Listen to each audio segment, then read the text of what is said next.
Well, isn't this a beauty? Ganda, no?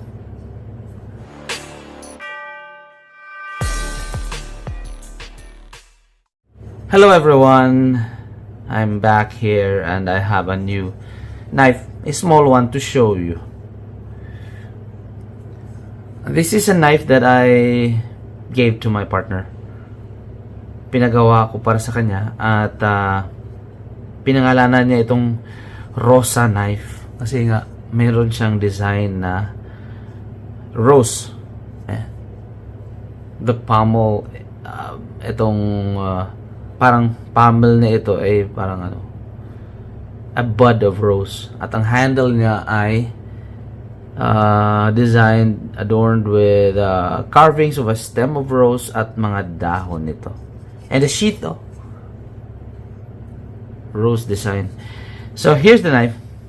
It's a small EDC, kind of a Bowie or fighter profile knife. At ito ay nanggaling sa Bukidnon, gawa ni June Michael Kipanes. Itong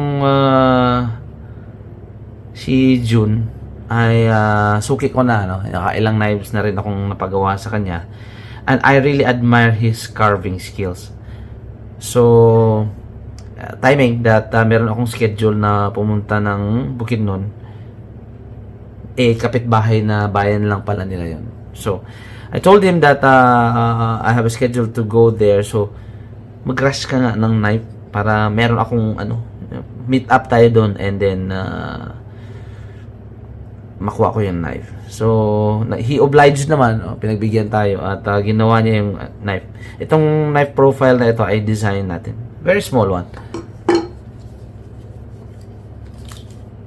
Nasa 4 inches ang blade length niya, and then handle is 4.5. So, ayun, nag-drawing ako ng concept ko, and then payag naman siya sa build. So, yun. Dumating yung araw na pumunta ako sa kabilang bayan nila, and then he handed me this knife. And what a beauty this one is. Okay? Blade steel natin ay mulye pa rin for sure. Yun lang naman pinaka common eh. And then the handle it's a hidden tang, and this wood is mahogany, I'm sure, and the sheet is also mahogany. Kita nyo naman ang pagkaukit ng rose ay pulido, very crafty. Maganda talaga ang kamay nitong batang ito sa pag-ukit ng kahit ano. So I was thinking na kulayan because I have a wood stain there na kulay pula. I don't know. Parang okay naman na itong ganito. Parang mas maganda na natural lang ng kahoy. Probably I'll blow torch this one for some highlights maybe. But other than that, this is such a nice piece. And this was really appreciated by my partner. So for you guys, kung gusto niyo yung mga ganitong gawa, check him out, June Michael Kipanes, sa kanyang Facebook. Makakatulong tayo. Let's order from him so that makakatulong ito sa livelihood niya.